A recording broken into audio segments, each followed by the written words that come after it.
Hello everyone. In today's session, we will start the last point of this chapter, that is reaction time. The driver's reaction time is the time taken to effectively apply the brakes from the moment the object is visible to the driver. मतलब जब आपको सामने कोई obstruction दिखाई देगा तब आप जो एक्शन लोगे और जितना टाइम आपको लगेगा एक्शन लेने के लिए, that is your reaction time. So the definition for this is the time taken by the driver from the instant the object is seen to the instant when the brakes are effectively applied is known as the reaction time of the driver. So according to IRC code, the reaction time is provided 2.5 seconds. Under normal conditions, the reaction time lies between 1.5 seconds to 2 seconds. It depends upon the driver's physical stage, mental stage, features, situation, etc. It's having two types. First is brake reaction time.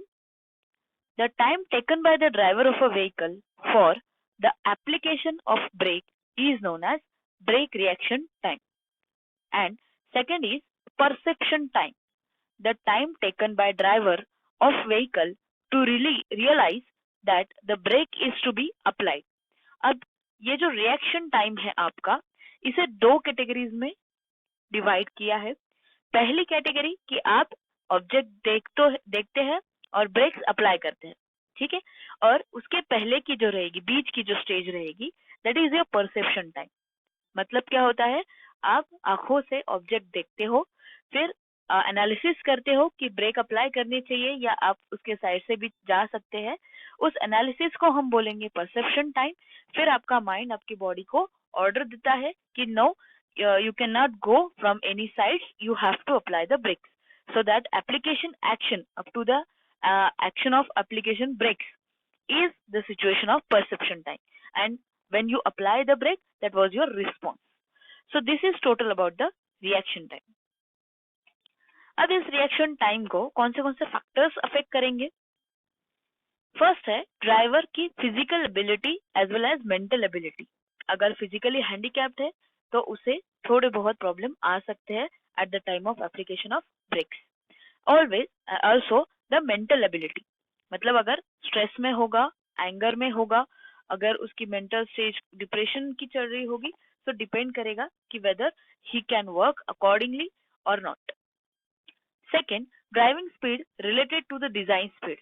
जैसे कि अगर design speed 80 kmph allowable है and if the vehicle is moving at an 120 km/h speed, then it is quite 1% chances to brakes get applied and vehicle can stop before the obstruction, right? जैसे कि ज्यादा speed, heavy speed की वजह से accidents होते हैं क्योंकि वो ऑब्जेक्ट देख के रुकने का उसके पास उतना टाइम ही अवेलेबल नहीं होता क्योंकि वो बहुत फास्ट स्पीड से मूव हो रहा होता है. नेक्स्ट रहता है वेदर की विजिबिलिटी और time of the day. Weather visibility, जैसे फॉगी सीजन है, बारिश चल रही है, तो ऐसे टाइम में भी आपको ऑब्स्ट्रक्शन देखने में प्रॉब्लम्स क्रिएट होती है. Plus time of the day कि मॉर्निंग टाइम है, आफ्टरनून टाइम है, इवनिंग टाइम है, टाइम के हिसाब से भी वेदर की कंडीशन चेंज होती है and that affects your visibility. Next होता है brake condition and technology provided to the vehicle. अगर ब्रेक्स फेल होंगे, लूज होंगे, तो आपका ब्रेक अप्लाई करने के बाद भी व्हीकल का रुकने का जो टाइम लगेगा वो ज्यादा लगेगा. Plus technology provided to the vehicle. जैसे पुराने व्हीकल है तो उसे ब्रेक्स लगने में थोड़ा सा टाइम लगता है, दिक्कत आती है.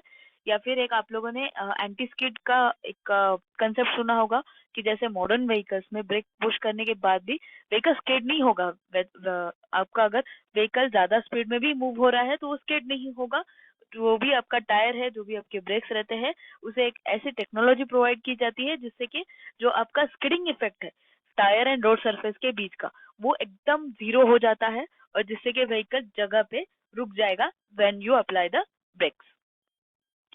नेक्स्ट आता है उसमें road surface friction, weather road is smooth और रफ. स्मूथ रहेगा तो ब्रेक्स अप्लाई करने के बावजूद भी व्हीकल आपका क्या होगा, स्किड होगा. जैसे कि बारिशों में व्हीकल आपके स्किड हो जाते हैं और स्लोप के पोर्शंस के ऊपर भी व्हीकल आपका स्किड होता है. So likewise, your road condition, surface condition will also affect the reaction time or the condition of stopping. Next है डिस्ट्रैक्शंस इफ एनी. अगर आपको कोई डिस्ट्रैक्शन है आ जाता है ट्रैवलिंग के दौरान तो ब्रेक अप्लाई करने के बावजूद भी व्हीकल नहीं रुकेगा, या फिर आपका डिस्ट्रैक्शन की वजह से ब्रेक अप्लाई करना ही आप भूल जाओगे या उसकी तरफ ध्यान नहीं जाएगा. ठीक है, अब इसके एग्जांपल्स आपको अच्छे से पता है कि while you are traveling, while you are driving your own vehicle, due to the distractions you will may face a accidental situation. Next आता है driving skills of the driver. जैसे अगर वो वेल ड्राइवर है तो he can handle vehicle in any situation. अगर वो learner है तो he will make get difficulties. कभी कभी ऐसा होता है कि जो नया गाड़ी सीखने वाला होता है वो एक्सीलरेटर दबा देता है ब्रेक के बजाय, राइट. ऐसी सिचुएशंस होती है. So it completely depends upon skills of drivers. Next was various individual conditions of the driver such as he is a drug addicted और अल्कोहलिक एडिक्टेड. ऐसा रहेगा तो वो आपके माइंड का जो प्रोसेस होता है एनालिसिस का कि ब्रेक अप्लाई करना चाहिए नहीं करना चाहिए उसको और भी स्लो कर देगा. नेक्स्ट इसमें एक है PIEV थ्योरी. ठीक है, अब हम देखेंगे कि ये PIEV थ्योरी क्या है. P stands for perception, I stands for intellection, E stands for emotion and V stands for volition. ठीक है, in this diagram that will show you कि जैसे अभी आपका है, consider this is your brain.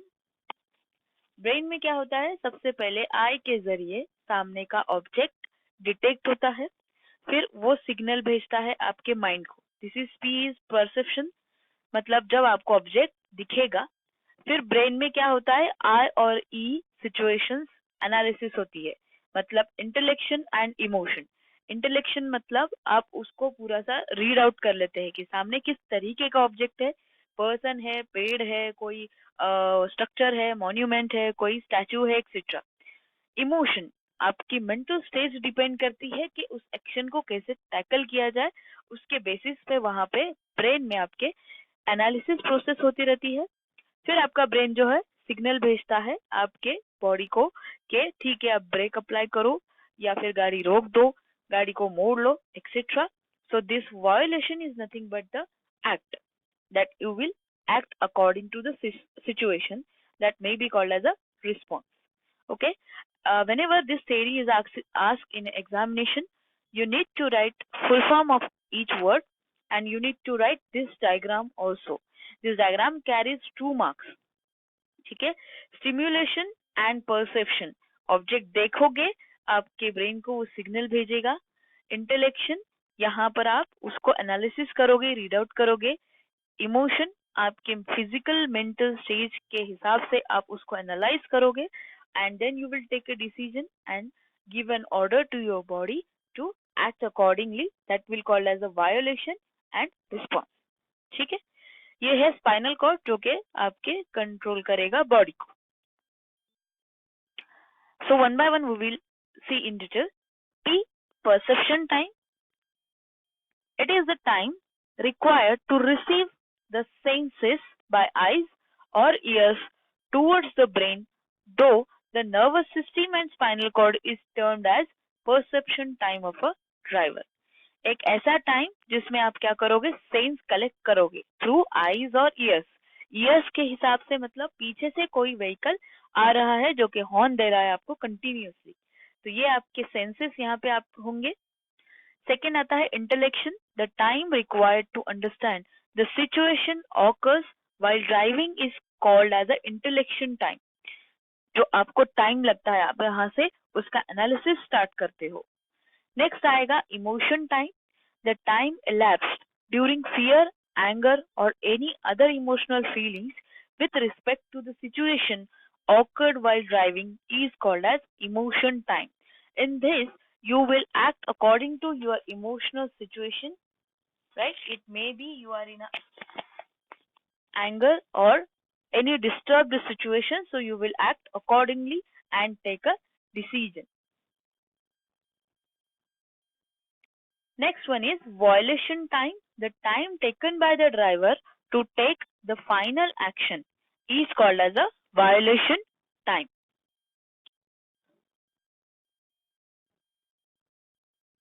ठीक है, जैसे कि ये व्हीकल है, आप यहाँ पे बैठे हो, समझो ड्राइवर ड्राइव कर रहे हो इस व्हीकल को, सामने आपको ये ऑब्जेक्ट दिखेगा, ठीक है, ये डिस्टेंस से ये फर्स्ट के स्टेज क्या है, visibility, you will see the object, then क्या है, identify the hazard, whether your volition, अगर व्हीकल आपका सीधा जाएगा तो it will create a hazard और accident, if you take a turn then it will not create, ठीक है। तो आपको वहां पे क्या करना पड़ता है, डिसाइड करना पड़ता है, decides on the action, whether to go straight, whether to change your direction, initiates action मतलब आई और E stage, right, I is for intellection, E is for emotion time, ठीक है, उसमें आप क्या करते हो, एनालिसिस करते हो, and last was your response, complete the manoeuvre means you change your direction, so that is a decision or distance time, action or action taken time, ठीक है। we will see by the diagram, for example this is your brain, perception time, you see the object and try to recognize it, intellection and emotion time, I and E time, that was happening totally in a brain, and you are analyzing that object and action taking, suggesting that action and act to respond accordingly, that is called as a violation time, your response will be being performed. So this is your PIV theory, ठीक है। So this is the end of your chapter number 1. Lastly, we will have a review of unit 1. In first unit, we have been seen traffic engineering, its definition, object and scope, road user characteristics like physical, mental, emotional. In that we have been categorized temporary and the permanent road user characteristics. Next, we have been seeing the vehicular characteristics with their standard dimensions to be mentioned by IRC that we need to consider while we design and road pavement. Fourth, road characteristics like gradient. What is a gradient? Rate of rise and fall, जो आप ups and downs feel करते हो while you moving on a road. That is your gradient. Curve, the phenomenon felt at the turning point of the road. Design speed, the maximum safe speed allowed on a road surface to get travel. Friction between road and tire surface, जो कि कितना available है. You should know that value, that how much friction is being allowed or permitted by IRC between road and tire surface. And lastly, in today's session, we have been covered reaction time, how to react and what is the theory behind that and which factors affect this reaction time while you are driving. ठीक है, reaction time में क्या रहता है, जब आपको object दिखता है and how you gonna react accordingly, that time is taken for the performance और the application of the brakes is called as reaction time, जिसमें फैक्टर्स क्या क्या रहेंगे आपके, which factors will affect on the reaction time, की physical ability, mental ability, driving speed, जैसे कि weather condition, visibility, time of the day, brake condition and technology provided in a vehicle, road surface, friction between tire of a vehicle and roads, etc. ठीक है, and lastly we have been seen PIEV theory.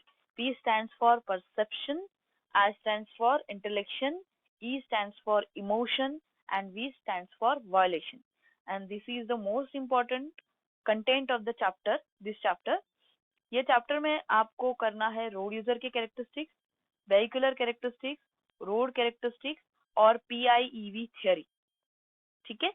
Most important, जैसे 90% तो PIEV theory पूछी ही जाती है हर examination में, so for that you have to prepare accordingly with its full form, its diagram and the factors that they are going to affect. So after listening this session, you have to go for another link which is a feedback link of unit 1. So as early as possible, try to fill that link. I will send you the e-notes in the form of assignment number 1 for this chapter up to today or up to tomorrow. But if and if I'm telling again, जब तक maximum बच्चे feedback नहीं feel कर देते तब तक आपको इसके नोट्स नहीं मिलेंगे. Thank you.